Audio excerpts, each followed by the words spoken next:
بسم الله الرحمن الرحيم. السلام عليكم ورحمة الله وبركاته. بسم الله والصلاة والسلام على رسول الله.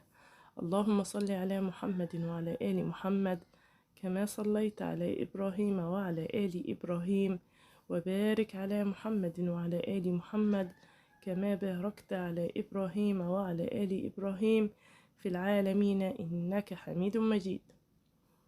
حبايبي، الذكر بتاعنا في الفيديو ده ان شاء الله هيبقى لا اله الا الله. عايزين باستمرار على لساننا ذكر الله، مش عايزين نغفل عن ذكر الله.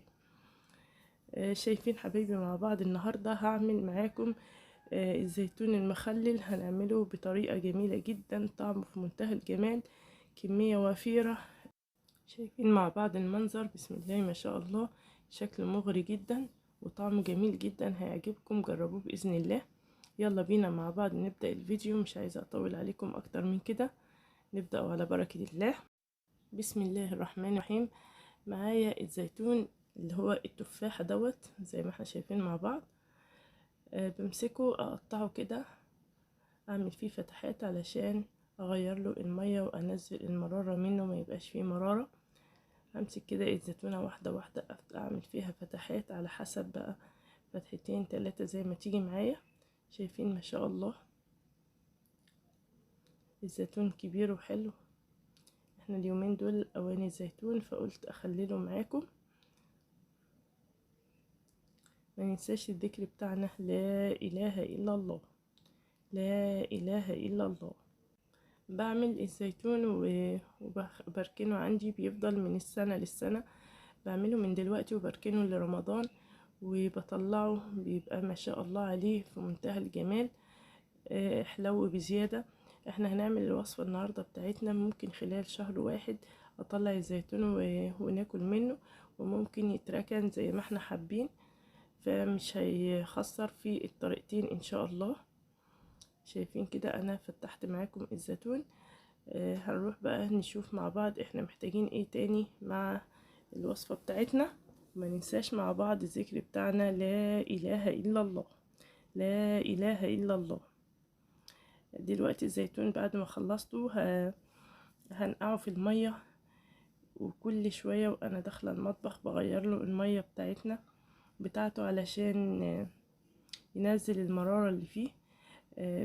بستمر على الطريقة ديت لمدة 3 ايام، كل شوية اغير له المية لحد ما ينزل المرارة اللي فيه، واحس ان الزيتون كده قرب يستوي. نشوف مع بعض كده الزيتون. شايفين مع بعض ده كده، دي تاني يوم وانا بغير له المية، قلت اصور معاكم. بفتح عليه المية كده وبغير له المية لحد ما تبقى ميته نضيفة زي ما احنا شايفين كده مع بعض، وبركنه برضو. كده عملت الطريقة دي 3-4 ايام، وهنشوف مع بعض الزيتون بتاعنا بعد 3 ايام عمل ازاي. ما ننساش الذكر بتاعنا لا اله الا الله، لا اله الا الله. شايفين بقى كده معايا الزيتون بعد 3 ايام او 4 ايام من تغيير المية كل شوية، كده الزيتون بتاعنا بقى جاهز. نبدأ بقى نعمل الزيتون مع بعض، ولازم من الخطوة ديت مفيش استغناء عنها علشان الزيتون بتاعنا يطلع كويس وما يبقاش فيه مرارة ويطلع طعمه حلو. معايا بقى جايبة مع الزيتون 2 كيلو ليمون، معايا فلفل اخضر، جايبة برضو 2 كيلو فلفل اخضر، 2 كيلو جزر بشرتهم.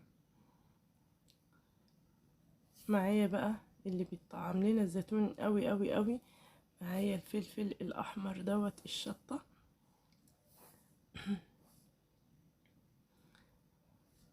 ومعايا ملح خشن، ولو مش موجود عندك الملح الخشن مفيش مشكلة، اي ملح بيقضي الغرض.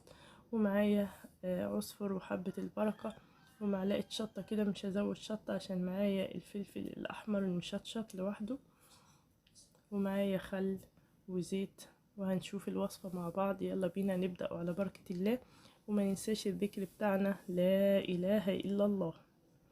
كده مسكت الفلفل واحدة واحدة بالمقص كده، وقصقصت الفلفل قطع صغيرة، علشان أنا عايزة الخلطة كلها تبقى يعني زي بعضها كده، هقلبها في بعضها تتداخل في بعضها، الجزر مع الليمون مع الزيتون مع الفلفل. فبقطع الفلفل قطع صغيرة كده، وعشان اقطعه بسهولة كده وما يتعبنيش في التقطيع، بالمقص كده بكل بساطة بمسك المقص وبقصقص الفلفل، وما اخدش معايا وقت خالص.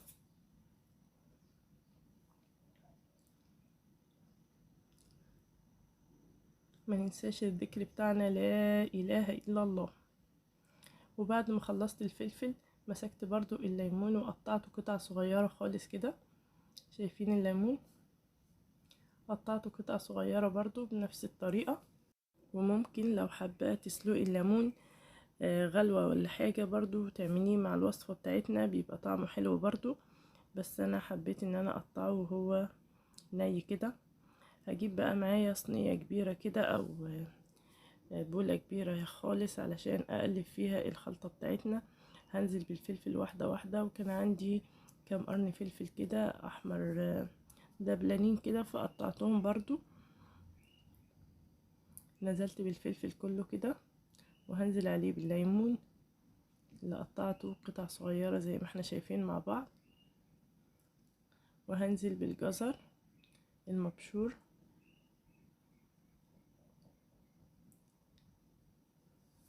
جربوا طريقتي في مخلل الزيتون والليمون والجزر والفلفل ديت، بتبقى طعمها جميلة جدا جدا جدا. جربوها وان شاء الله هتعجبكم. وهنزل كمان على الوش كده بالزيتون اللي احنا عملناه مع بعض. هننزل كمية الزيتون كلها. وما ننساش مع بعض الذكر بتاعنا لا اله الا الله. عايزين باستمرار على لساننا ذكر الله، مش عايزين نغفل عن ذكر الله، لا اله الا الله. هنا اخدت الفلفل الاحمر وضربته في الكبة ضربة كده، علشان انا مش عايزاه يبقى ناعم جدا، عايزاه يبقى خشن كده. وهنزل كمان بالعصفر وحبة البركة والشطة والملح عليهم. هقلب المكونات ديت كده مع بعض تقليبة حلوة الاول. انا بحب الملح الخشن في عمايل المخللات، ولو مش متوفر الملح الخشن فما فيش مشكلة، ممكن استعمل الملح الناعم عادي. هنزل بقى على الخليط بتاعنا كده بالعصفر وحبة البركة والملح، وهبدأ اقلب المكونات كده مع بعضها واحدة واحدة بالطريقة دي زي ما انتوا شايفين مع بعض. اخلي كل حاجة تتداخل مع بعضها، الجزر مع الفلفل مع الليمون مع الزيتون. اقلب كل المكونات مع بعض كده. ما ننساش لا اله الا الله، لا اله الا الله. شايفين ما شاء الله الالوان جميلة جدا. طبق المخلل دوت لما بيستوي بيبقى طعمه جميل جميل جميل، ومنظره مغري جدا. جربوه ان شاء الله هيعجبكم. كده قلبت المكونات كلها واحدة واحدة مع بعضها من كل مكان.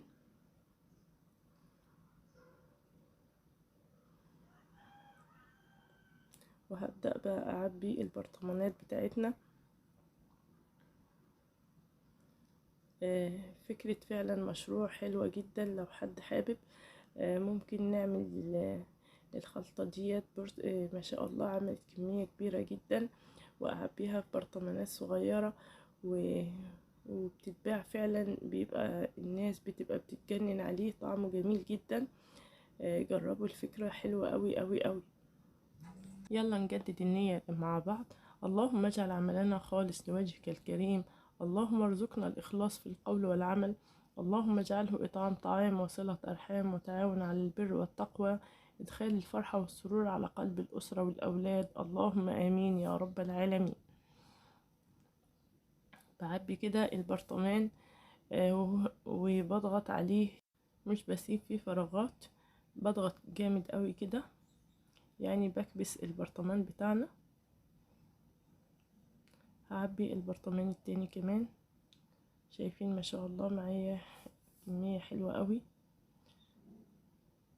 ما ننساش لا إله إلا الله، لا إله إلا الله. عايزين على لساننا باستمرار ذكر الله، نخرج من المطبخ كده بحسنات كتيرة، يعني نستفيد من وقفتنا في المطبخ بإن احنا استغلنا الوقفة بذكر الله لا إله إلا الله. شايفين كده ما شاء الله، عبيت 3 برطمانات، برطمان كبير خالص وبرطمانين صغيرين. شايفين ما شاء الله. هزود بقى مية كده، مش مية عادية خالص. زودت البرطمانات مية، بس هسيب فراغ اني ازود شوية خل وشوية زيت على وش البرطمان بتاعنا.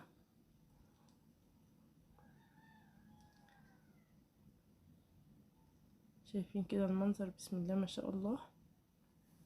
ما ننساش مع بعض لا اله الا الله، لا اله الا الله. معايا بقى شوية ملح كده، هنزل على وش البرطمانات بتاعتنا بشوية ملح.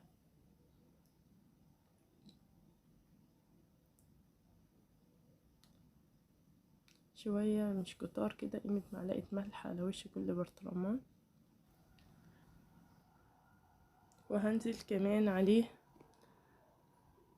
بشوية خل صغيرين برضو على وش كل برطمان كده.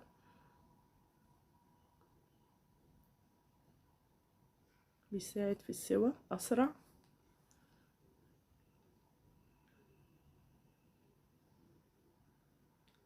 وهحط طبقة من الزيت صغيرة جدا علشان المخلل بتاعنا ما يعملش طبقة ريم ولا أي حاجة. فهنزل بطبقة زيت بسيطة برضو كده على وش البرطمان.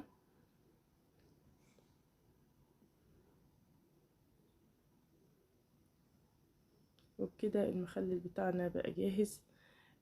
طريقته سهلة جدا، وهو أخد معانا شوية وقت كده، بس في النهاية النتيجة تستاهل بصراحة. هقفل البطرمانات بتاعتنا كويس كده. ممكن أحط كيس ولا أي حاجة أقفل عليها البطرمان، بس أنا كنت مستعجلة وقفلته كده. بس بعد كده حطيت أكياس وقفلت عليها البطرمانات عشان أحكمه كويس جدا. وما شاء الله كده المخلل بتاعنا بقى جاهز. هركنه على الرخامة في المطبخ عندي أو في المطبخ، يعني إن شاء الله شهر بالكتير قوي، والمخلل بتاعنا يبقى جاهز للأكل. وممكن يتركن زي ما قلت معاكم فترة طويلة، يعني ممكن يستنى معانا لرمضان إن شاء الله. جربوا من الطريقة حلوة قوي قوي قوي، وهتعجبكم بإذن الله. ويا رب ما كنش ضيفة تقيلة عليكم، ويكون عجبكم الفيديو. وفي النهاية سبحانك اللهم وبحمدك، أشهد أن لا إله إلا أنت، أستغفرك وأتوب إليك. والسلام عليكم ورحمة الله وبركاته.